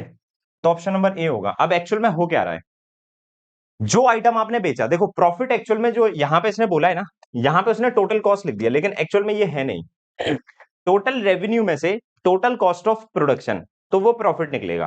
टोटल रेवेन्यू निकलेगा यूनिट सोल्ड पे, तो यूनिट सोल्ड जितनी हो रही है उतनी यूनिट सोल्ड की ही कॉस्ट लगेगी, टोटल कॉस्ट नहीं लगेगी इसकी, समझे? तो प्रॉफिट हमारे पास में हो जाएगा इतना, क्योंकि अगर हम ये वाला फॉर्मूला यहां पे लगा ले तो हमारे पास में माइनस में वैल्यू आ रही थी, वो आपने देख ही लिया। ये लगेगा हमारा फंडा यहाँ पे, तो जितने तुम बेच रहे हो उतने की ही कॉस्ट तुम्हारे पास में होना चाहिए, उससे तुम्हारा प्रॉफिट निकलेगा, क्योंकि जो तुमने बेचा ही नहीं, जो अनसोल्ड है, उसका प्रॉफिट कैसे, उसको प्रॉफिट में काउंट नहीं करोगे आप। ये थोड़ी सी अंडरस्टैंडिंग हमारी यहाँ पे मैच कर रही है। आगे आइए। यहां पे टेबल डाल देता हूं मैं तुम्हारे लिए। देखो भाई, क्या बोला है, the total number of total unit sold by company B. तो बी कितनी यूनिट सोल्ड कर रहे हैं, 720। This value is what percentage more और less than the average unit produce by all five together. तो सोल्ड वाली चाहिए ना, एवरेज यूनिट प्रोड्यूस वाली चाहिए ना, इनका एवरेज चाहिए तुम्हारे को। एवरेज बोले तो 5 से डिवाइड होगी वैल्यू, या फिर मैं खुद एक एवरेज मान लूं। मैंने बोला यार मैं तो 1000 एवरेज मानूंगा, मैं सारी तमाम वैल्यू को 1000 बनाऊंगा। बना लो, आ जाओ। ये 1000 ऑटोमेटिकली बना हुआ है, ये 200 ऐसे दे दो तो ये भी 1000 और ये भी 1000। इसमें से 100 ऐसे दे दो तो ये भी 1000। 100 ले लिए तो बचे इसके पास में 1400, 400 ले लो तो ये भी 1000। 400 मैंने इन लोग के पैसे ले लिए, इन्हीं को वापस दे दूंगा। कितने लोग हैं, 5, यानी 80 80 सबको वापस दे दूंगा। यानी 1000 प्लस 80 इज द एवरेज। तो ये वाली वैल्यू इस वाली वैल्यू से कितना परसेंटेज मोर और लेस है। तो 12 से दिस इज 9 टाइम, और 12 से दिस इज 6 टाइम। 3 से दिस इज 2 टाइम, और 3 से दिस इज 3 टाइम। 3 से कितना कम दिख रहा है, ये 1। कितने से, 3 से। और ये क्या होता है, ये होता है 33.33% लेस। ये वैल्यू लेस है इसलिए लेस, मोर नहीं लगाया। बढ़िया। आगे आओ। आगे क्या है, इसको देखिए। इसमें क्या दिया गया है, अभी पहले मैं वो डाल दूं आपके लिए, सिस्टम जो मैं सीखा हूं आज। देखो, in the year of 2016, in the year of 2016 year, हमारे को डेटा 2025 का दिया है, याद है। Company A produce 25% more units than it did in 2025। तो कंपनी ए ने प्रोड्यूस किया था 800 2025 में। इसका 25% मोर यानी कि 5/4, 4 से दिस इज 200, यानी कि 1000 आइटम यहां पे प्रोड्यूस कर दिया कंपनी ए ने। ठीक है। The total units available for sale for the company A in 2026 is the sum of the newly produced unit in 2026 and the unsold unit carried over the 2025 opening stock if the company A 70% sale of the total available item। अभी ये देखो, ये तो produce हुआ है। अब 2006 में A store में अवेलेबल आइटम देख लेते अपन लोग। अवेलेबल आइटम कितना है in 2026, is sum of the newly produce यानी 1000 एंड जो अनसोल्ड रहा था 2025 में, तो अनसोल्ड था कितना, 200। तो अवेलेबल स्टॉक कितना हो गया हमारे पास में, अवेलेबल स्टॉक हो गया हमारे पास में 1200। ये हमारे पास में अवेलेबल है। अब इसमें आगे क्या हुआ, and if company A sales 70% of its total available in 2026, तो इसका 70% अगर वो क्या कर देगा, सोल्ड कर देगा, तो कितना आ जाएगा, 840। ठीक है। तो अनसोल्ड कितना होगा इसका, 30% होगा, यानी कि 360। ठीक है। तो आगे क्या पूछता है वो, find the number of unsold units for the company A at the end of the 2026 is 360, यानी option number C is the answer. आप समझ रहे हो, सिर्फ कैलकुलेशन है। फिर एक अंडरस्टैंडिंग के बाद में मेंस की डीआई में सिर्फ बचता क्या है, कैलकुलेशन, और कुछ नहीं। ये कैसे बना, कैलकुलेशन से। ये कैसे बन रहा है, कैलकुलेशन से। लेकिन कैलकुलेशन करना किस चीज की है, वो डिपेंड करता है आपकी अंडरस्टैंडिंग और रीडिंग एबिलिटी के ऊपर। फॉर्मूले में जो हमको दे रखा था वो इतना क्लियर नहीं था प्रॉफिट निकालने के लिए, लेकिन जब हमने क्वेश्चन किया तो वो हमको क्लियर हो गया। थोड़ी देर के लिए हम रुके जरूर वहां पे, लेकिन क्लियर जरूर हुई हुई चीज। कोई भी चीज हम लोग ऐसे ना 1% सेंस पे 99% हमारे को अंडरस्टैंडिंग आ गई और 1% सेंस चल रहा है, उस बेस पे नहीं कर रहे हैं अपन। अपने को 100% सेंस चाहिए उस चीज का, 100% अंडरस्टैंडिंग चाहिए उस चीज की। नेक्स्ट देखिए, इसमें क्या बोलता है, हाँ जी, uh newly company company F, अब कंपनी एफ आ गई, produce 20% more units than the average number of unit produce by company A and B 2025 together. तो ए और बी का कितना होगा एवरेज, देखो जरा ध्यान से। 200 रुपए उठा के इसे दे दो, ये भी 1000 ये भी 1000, तो 1000 हो गया एवरेज। ठीक है। तो कंपनी एफ कितना प्रोड्यूस कर रही है, 20% मोर देन द एवरेज। तो इसका 20% मोर करेंगे तो 120%, यानी कि 1200। ये कंपनी एफ प्रोड्यूस कर रही है इतना आइटम। आगे क्या है, if the ratio of the sold units to the unsold unit of company F is इतना, तो सोल्ड टू द अनसोल्ड कितना रेशियो है, 5:3, 8। 8 से दिस इज 150, 155 से 750, और 153 से 450। ये आ गया sold and unsold. Find the absolute difference between the sold of the company F, यानी this value, and the unsold of the company E. तो ई में अनसोल्ड कितना है, 300। तो 750 एंड 300 का अगर हम डिफरेंस निकालेंगे तो 450 हमारे पास में आंसर आ जाएगा, which is option number B. Easy.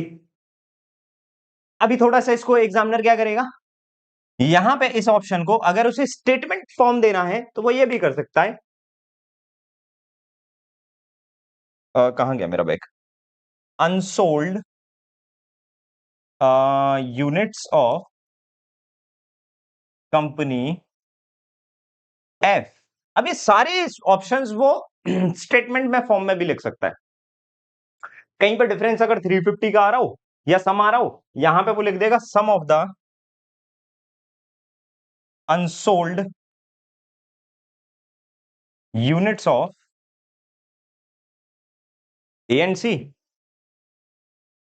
ठीक है, 350 की जगह उसने ये बना दिया। 500 कहीं दिख रहा होगा तो 500 का बना देगा, 500 बन सकता है तो वो 500 बना देगा।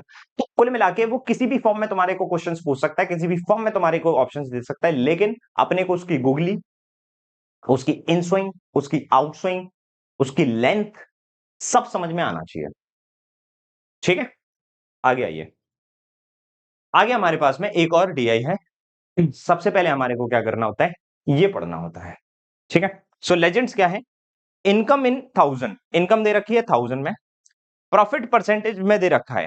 ठीक है, तो ये 50,000 होगा, है ना। 1000 में अगर दे रखा है तो 1000 से मल्टीप्लाई करा दो, 50,000, 100,000, 150,000 यानी 10 टू द पावर 3 से मल्टीप्लाई होने वाला है हर एक वैल्यू में। मैंने बोला ठीक है। अब इसके अलावा कुछ नहीं है। गैप की अगर हम बात करें तो 1 2 3 4 5, 5 का गैप है। डिफरेंस कितने का है, 50 का। एक स्मॉल गैप की वैल्यू कितनी आ रही है, 10 आ रही है ना। इसीलिए देखो वैल्यू दे नहीं रखी है, बहुत इजीली निकलेंगी तुम्हारी वैल्यू।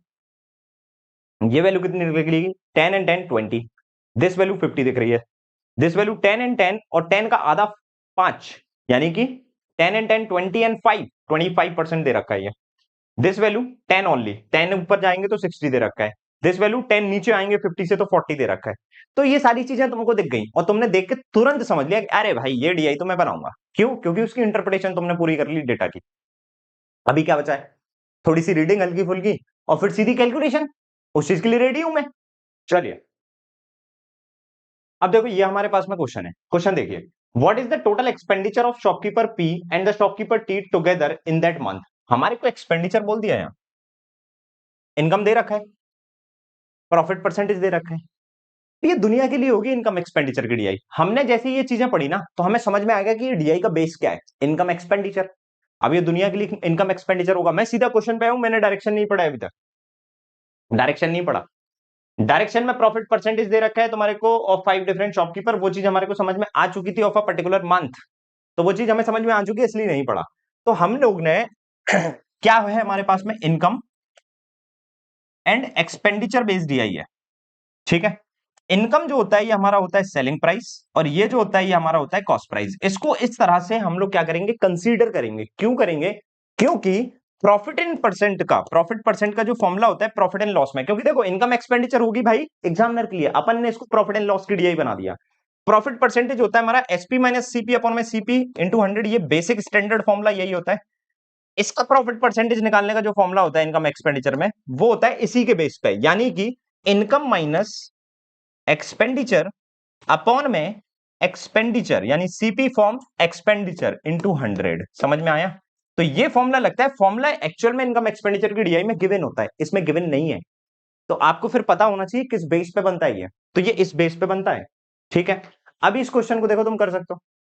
हमारे को एक्सपेंडिचर किसका निकालना है भाई, एक्सपेंडिचर बोले तो क्या होता है, कॉस्ट प्राइस। हमें कॉस्ट प्राइस निकालना है, किसकी, पी की और टी की। तो पी की कॉस्ट प्राइस कैसे निकलेगी, ये सेलिंग प्राइस दे रखी है भैया हमारे को। तो पी की सेलिंग प्राइस कितनी है तुम्हारे पास में, 150 इंटू 10 टू द पावर 3 1000 में वैल्यू है, ये सेलिंग प्राइस है पी की। ठीक है, हमें इसकी सीपी निकालना है, तो कैसे निकालोगे, प्रॉफिट परसेंट कितना दे रखा है, प्रॉफिट परसेंट सर 10 and 10 20%, यानी कि ये 120% इसकी वैल्यू है। सीपी का 120%, सीपी का 120%, यानी कि ये वैल्यू है। तो मैं बोल सकता हूं सीपी इंटू में 6/5, 120 तो 6/5 होता है, और बराबर में वैल्यू आएगी 150 इंटू में 10 टू द पावर 3। 6 से दिस इज 25 टाइम कट हो जाएगा, तो सीपी कितनी आ जाएगी हमारे पास में, 125 into 10 to the power 3। CP बोले तो एक्सपेंडिचर ऑफ पी आ चुका है हमारे पास में। What is the total, total निकालना है तो टी का भी निकाल लो, आ जाओ। अब टी का सेलिंग प्राइस कितना दे रखा है हमारे को, दिस वैल्यू इज 10 का गैप ऊपर था ना, ये 10 का गैप ऊपर था ना हमारे पास में, 10 का गैप आ रहा था एक स्मॉल, सो दिस इज 210, तो 210 into 10⁻³ this is selling price. कितना प्रॉफिट है भैया? 40% इसका प्रॉफिट है, यानी कि ये 140% की वैल्यू बैठी है।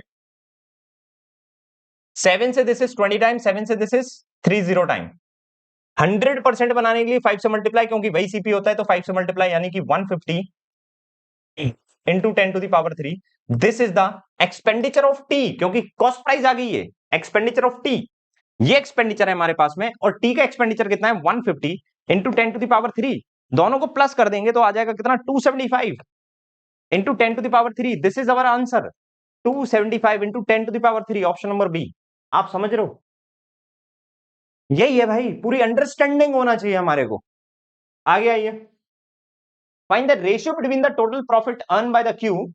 ओके, सो पहले total profit earn by the Q निकाल लेते हैं। तो क्यू का टोटल प्रॉफिट कितना होगा भाई? ये आएगा 50%। प्रॉफिट कैसे निकालोगे तुम? ये हमारे को सेलिंग प्राइस दे रखी है भाई, सेलिंग प्राइस कितनी है? दिस इज 10 कम, यानी 240 इंटू 10⁻³। सेलिंग प्राइस, इनकम यानी कि सेलिंग प्राइस दे रखी है, सेलिंग प्राइस इतनी है, तो ये कितनी परसेंटेज होगी? 150% होगी, क्योंकि सीपी हमेशा क्या होता है? 100%। प्रॉफिट अगर इसमें परसेंटेज जोड़ दिया जाए तो वो सेलिंग परसेंटेज बन जाता है, बन जाता है कि नहीं? तो सेलिंग प्राइस का जो परसेंटेज होगा वो इतना होगा। यहां 100% बना दूंगा तो सीपी आ जाएगी। हमको क्या चाहिए? सिर्फ प्रॉफिट चाहिए। तो प्रॉफिट कितना था? 50%। 50% बनाने के लिए 3 से डिवाइड कर दो, 3 से डिवाइड कर दो, तो यानी पहला प्रॉफिट हो गया तुम्हारा 80 इंटू 10⁻³। इसका रेशियो निकालना है किसके साथ में? To the average expenditure of R and S. तो आर का एक्सपेंडिचर निकालते हैं, आ जाओ। आर का एक्सपेंडिचर कैसे निकालोगे? ये इनकम दे रखी है हमारे को, यानी कि एसपी दे रखा है। कितना दे रखा है?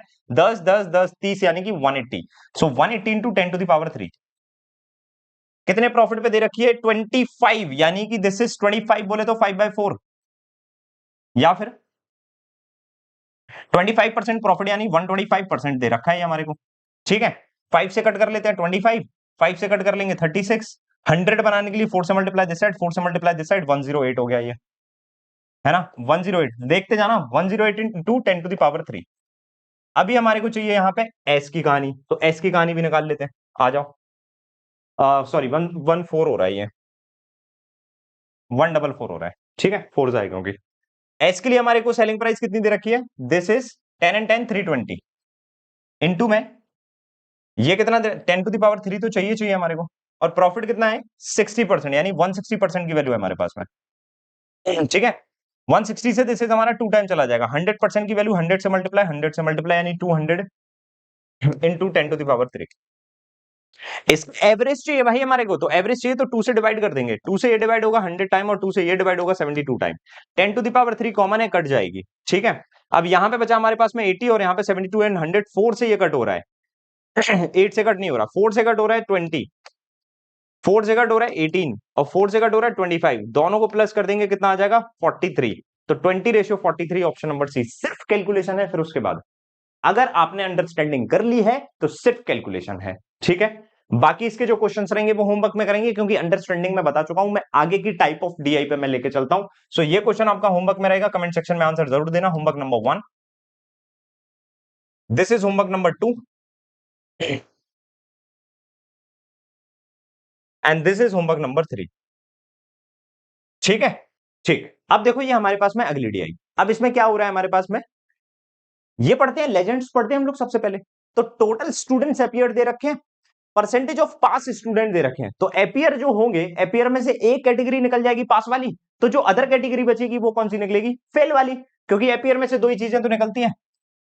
एपियर अगर कोई स्टूडेंट हो रहा है तो उसमें से दो चीजें निकलेंगी, पास वाला बच्चा बच्चा निकल जाएगा, और फेल वाला अदर निकल जाएगा।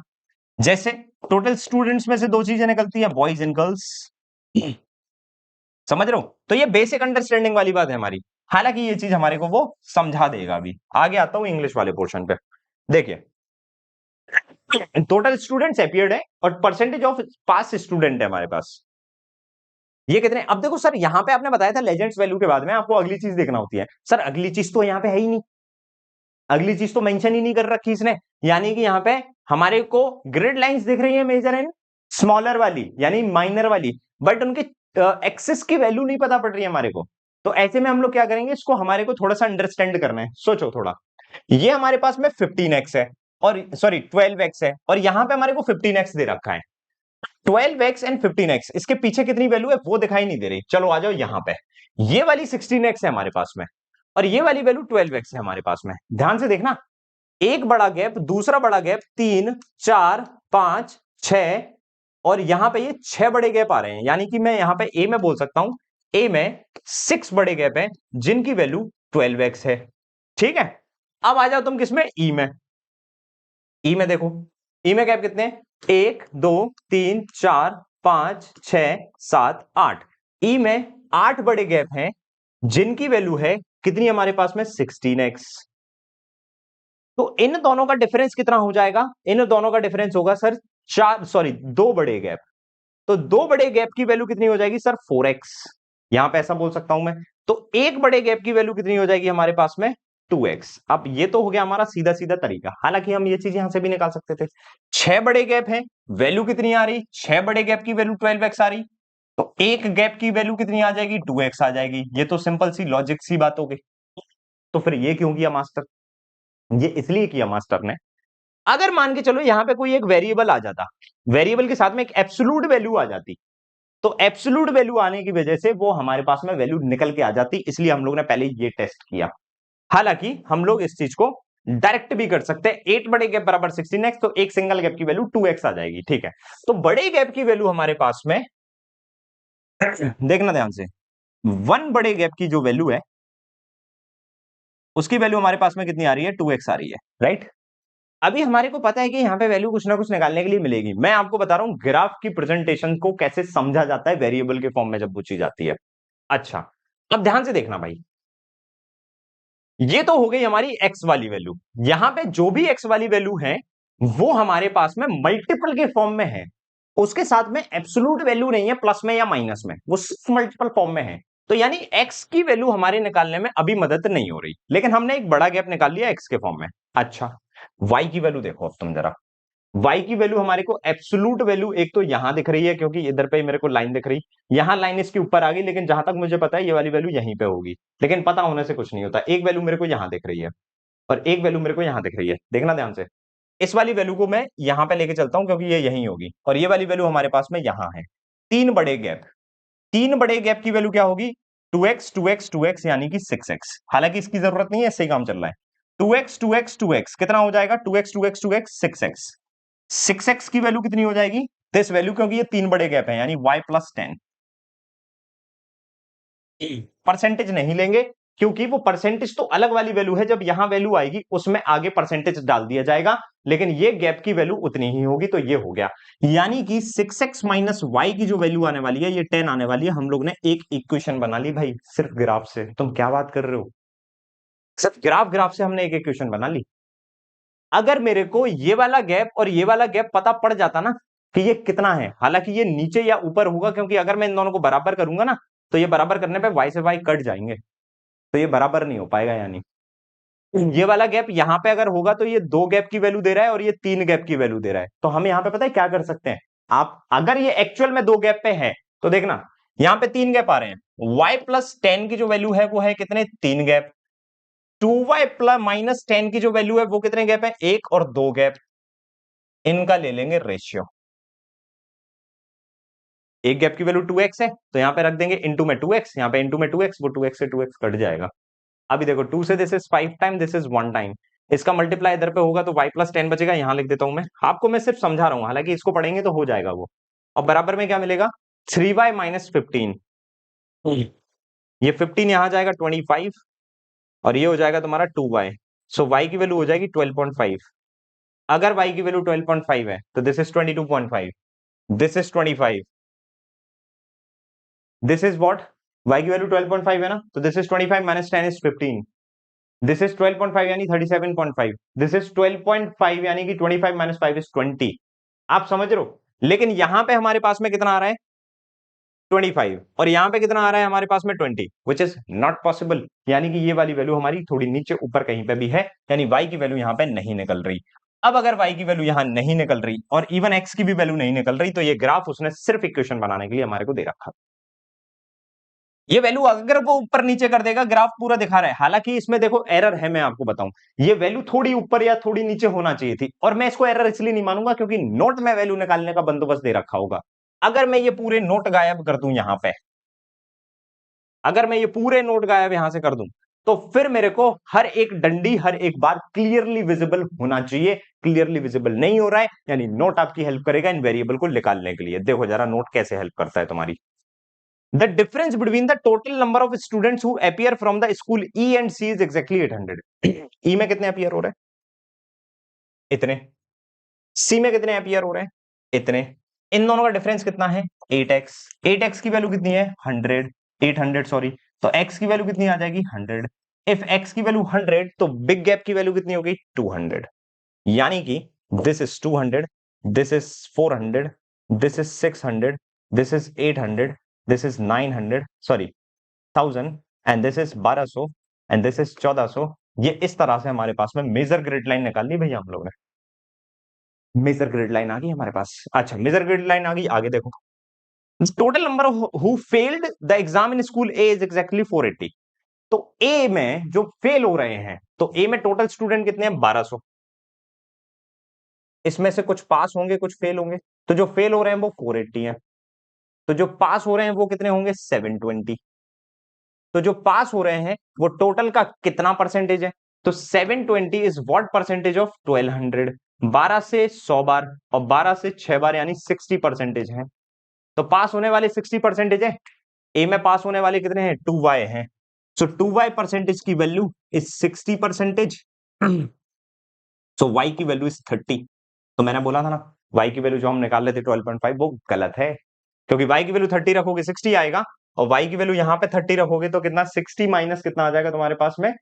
55 आ जाएगा। लेकिन ये फिर बार ऊपर नहीं जाएगा फिर यार, फिर ये ऊपर नहीं जाएगा। इस तरह से अपन ने वैल्यू निकाल ली, ठीक है। अभी y की वैल्यू 30 आ गई। इस इक्वेशन को देखो जरा, यहां पे अगर मैं 100 रख रहा हूं तो 600 हो जा रहा है, और यहां पे अगर मैं 30 रख रहा हूं, है ना, 100 रखने पे 600 और ये 30, यानी कि हम लोग ये जो वैल्यू बना रहे हैं y+10 की वैल्यू हम लोग ने कहां से उठाई थी? यहां से उठाई थी। यानी कि ये y का और x का मार्जिन थोड़ा सा कुछ अलग ही चल रहा है, समझ लो। अगर हम इन दोनों से निकाल रहे हैं तो एक बड़ा गैप इधर पे आ रहा है, और ये 3 बड़े गैप आ रहे हैं, तो यानी कि इनका ये y वाली वैल्यू का अलग से ही मार्जिन चल रहा है। यानी कि ग्राफ की मेजर ग्रिड लाइन का और माइनर ग्रिड लाइन का कुछ इधर पे अंडरस्टैंडिंग है नहीं, क्योंकि नोट में उसने अलग ही टाइप से वैल्यू निकलवा रखी है। आपको इनको जस्ट यहाँ पे ग्रिड लाइन दे रखी है, उनका कोई कनेक्शन नहीं है, क्योंकि मेजर ग्रिड लाइन वो बोल रहे हैं आ भी जाएगा, तो वो वैल्यू हम उस तरह से दे नहीं रहे आपको। ये हम सिर्फ वैल्यू दे दे रहे हैं डंडे के फॉर्म में, इनके वेरिएबल निकालो और सीधा यहाँ पे रख दो। तो टेबुलर फॉर्म में दे दो चाहे डंडे के फॉर्म में दे दो, बात बराबर है। वो एक्चुअल में ये देख रहे हैं तुम्हारा, ये चीज टेस्ट कर रहे हैं तुम्हारी।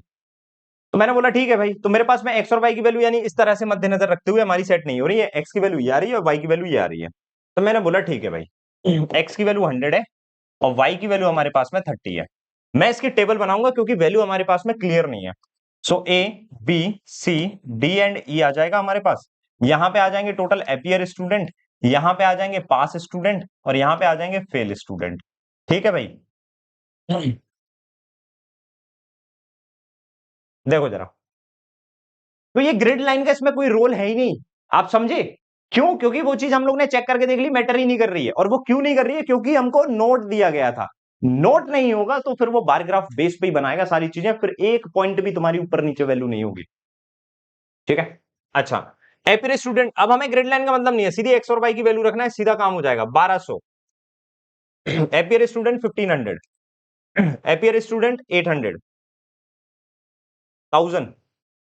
कितना? एक्स की वैल्यू 100 है ना, तो 100 okay, 100 and this is 800 and this is 1000 okay, and this is 1600, correct है मामला। अब इसके बाद में पास स्टूडेंट 2y, y की वैल्यू 30, 60%, 60% करेंगे 720, फेल हो जाएगा 480, ठीक है। और ये हम लोग ने यहीं से निकाली थी वैल्यू, स्कूल ए में जो फेल हो रहे थे स्टूडेंट वो 480 थे, तो ये वैल्यू तो हमारे पास में आ चुकी थी। y की वैल्यू 30+10 40%, 40% इसका करेंगे 600, फेल हो जाएंगे 900, इसमें से माइनस कर दिए।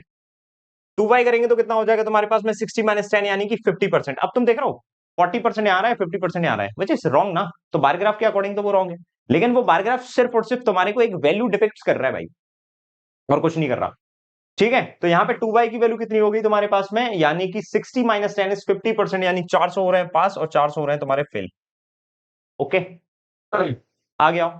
y प्लस 25%, इसके बारे में बताऊंगा एक्चुअल में चल क्या रहा है। y की वैल्यू 30 प्लस 25 यानी 55%, इसका 55% 550 और यहाँ पे आ जाएगा 450। आ गया। 2y यानी कि 60 माइनस 5 इज 55%, इसका 55% करेंगे तो परसेंट से दोनों जीरो डबल एंड हाफ यानी 880। 45% करेंगे तो कितना हो जाएगा, परसेंट से दोनों जीरो को 90 एंड 8 720। समझे हुआ क्या है, वहां पे 2y रखा, कितना हो गया 60 माइनस 5 इज 55%, 1600 का 55% करना है। परसेंट से दोनों जीरो कौन, इसका डबल इसका हाफ, मन में किया मल्टीप्लाई किया 880। 1600 का 45% करना है, डबल करेंगे 90 और 16 का हाफ 8 720। बस मैंने क्या बोला था, सिर्फ कैलकुलेशन होती है। अब एक्चुअल में ये जो बार ग्राफ बनाया गया है किसी भी द्वारा, एग्जामिनर के द्वारा या किसी बंदे के द्वारा, उसने पता है क्या किया है। अब देखो आप, यहां पे ये वैल्यू 1200 आ रही है और यहां पे ये वैल्यू 720 आ रही है, इसको छोड़ो ये क्योंकि दिख नहीं रहा। यहां पे ये वैल्यू तुम्हारे पास में कितनी आ रही है 1500 और यहां पे ये वैल्यू कितनी आ रही है तुम्हारे पास में 600, है ना, पास वाले 600 आ रहे हैं। अब ऐसा हो क्यों रहा है जानते हो, क्योंकि यहां पे ये 3x सॉरी 2x कितने 6x हो जाएंगे और x की वैल्यू 100 है तो यहां पे रखेंगे 600 हो जाएगा ये। तो ये वैल्यू एग्जैक्ट फॉर्म में यहां पे बार में आती है बट परसेंटेज के फॉर्म में यहां पे नहीं आती है। ये उसने डिपिक्शन किया है यहां पे। देखो यहां पे ये 800 होगा और यहां पे देखो कितना 400 आ रहा है, तो इधर पे कितने गैप है, 1 2 3 4, तो यहां 2 होना चाहिए, तो 1 और 2। समझ में आया। तो ये जो ग्राफ हमारे पास में बन रहा है ना, ये ग्राफ हमारे पास में एग्जैक्ट वैल्यू का ग्राफ बन रहा है, इसलिए वो वैल्यू हमारी उस समय मैच नहीं हो रही थी, नहीं तो वो मैच हो जाती। और ऐसा क्यों हुआ, ऐसा उसने नोट दे दिया था, बस इसलिए हुआ है। तो यहाँ पे ये डायरेक्ट वैल्यू है, बस उसमें परसेंटेज आगे डाल दिया, विच इज अगर इधर पे हमारे पास में मेजर लाइन होती, यानी कि इनकी वैल्यूज होती है एक्सेस की, तो ये गलत हो जाता भाई हमारा, फिर गलत हो जाता है ये। तो ये हमारी टेबल बनेगी, इसको हम लोग कॉपी कर लेते हैं, एक्स एंड वाई की वैल्यू हमारे पास में है, इससे भी हमारा कोई ना कोई क्वेश्चन बनेगा जरूर। तो इसको अपन को करना है भाई कॉपी। ये मैं बहुत अच्छी चीज सीख गया भाई अब।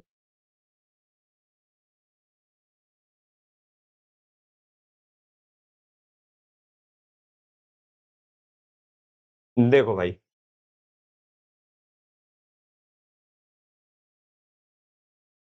अब इसका क्वेश्चन देखते हैं एक बार ही ना, तो तुम्हारे को आइडिया लगेगा भाई। देखो क्या बोलता है क्वेश्चन में, इतने में दिख जाएगा। देखो, find the ratio of the number of pass student in B, तो बी में पास है 600, to the number of fail student in D, तो डी में फेल है इतने, 15 से 4 बार, 15 से 3 बार, 4:3, ऑप्शन नंबर ए। आप समझ रहे हो, ये बचेगा फिर। व्हाट इज द एब्सोल्यूट,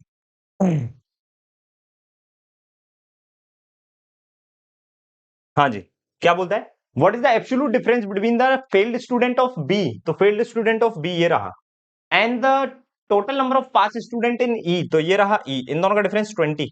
ले भैया आगे, इसको देखिए क्या बोलता है। In school A the ratio of pass boy to the girl is इतना, तो ए में पास स्टूडेंट है 720, बॉय एंड गर्ल्स, तो बॉय एंड गर्ल्स कितने हो जाएंगे 5:4 यानी 9, 9 से दिस इज 8, 8 5 जा 400 और 8 4 जा 320। लो ये तो हो गई पास की कहानी। And the ratio of the failed boys to the girls is 5:3, fail कितने हैं 480। अब इसमें बॉयज एंड गर्ल्स कितने होंगे तुम्हारे पास में 5:3 यानी 8, 8 से 60, 60 से this is 300 and this is 180। ये पास वाली कहानी है, ये फेल वाली कहानी है। आगे बताओ, find the total number of boys who appeared for the exam from school A, तो स्कूल ए में बॉयज अपीयर कितने हुए होंगे, पास वाले बॉय फेल वाले बॉय दोनों का sum appear boy 700, option number B. इसे देखो, question number 4,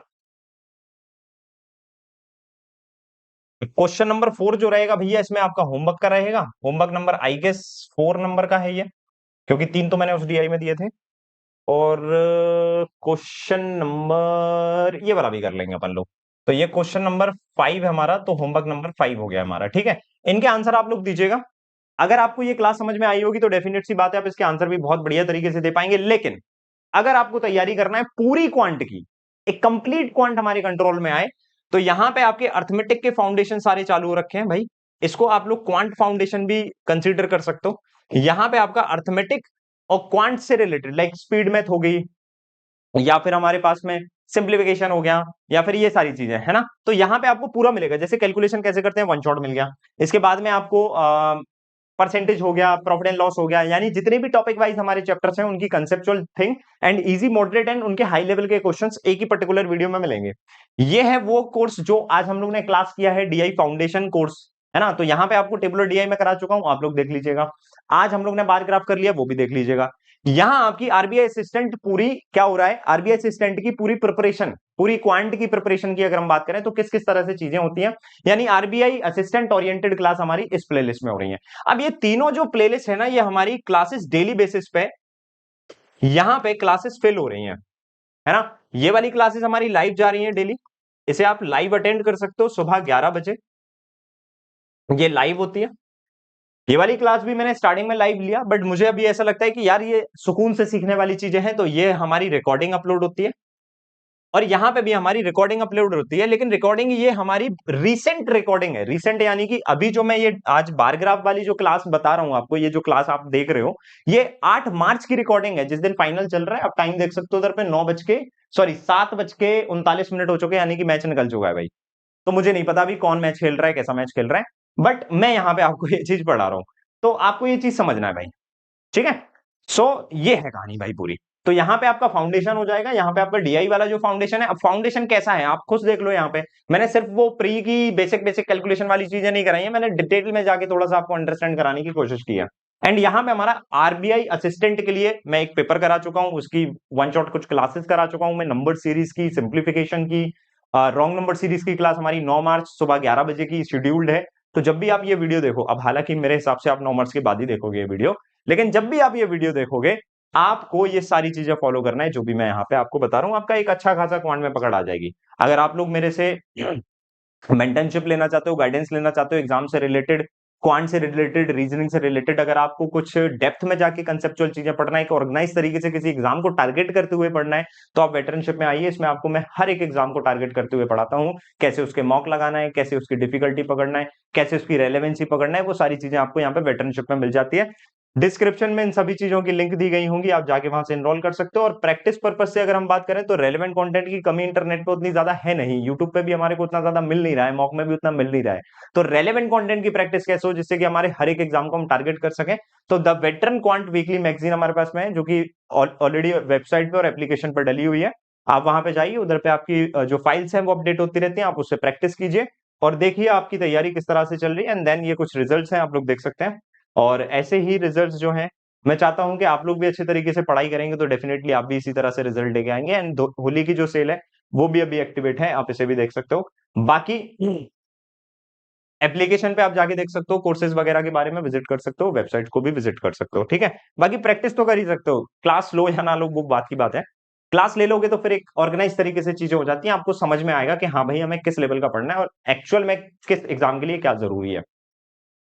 Telegram group join कर लेना, कोई भी क्लासेस आपकी अपडेट जो है वो मिस ना हो, तो ये टेलीग्राम ग्रुप आपके लिए जरूरी रहेगा, ठीक है। सो आज के लिए इतना ही, थैंक यू सो मच। अगर आपको सेशन ये अच्छा लगा हो तो कमेंट सेक्शन में जरूर बताइएगा कि सेशन कैसा है, और ये प्लेलिस्ट जो मैंने आपको बताई है, ये आप डेली बेसिस पे उसको कर रहे हो या नहीं कर रहे हो, वो भी मेरे को कमेंट सेक्शन में बताइएगा।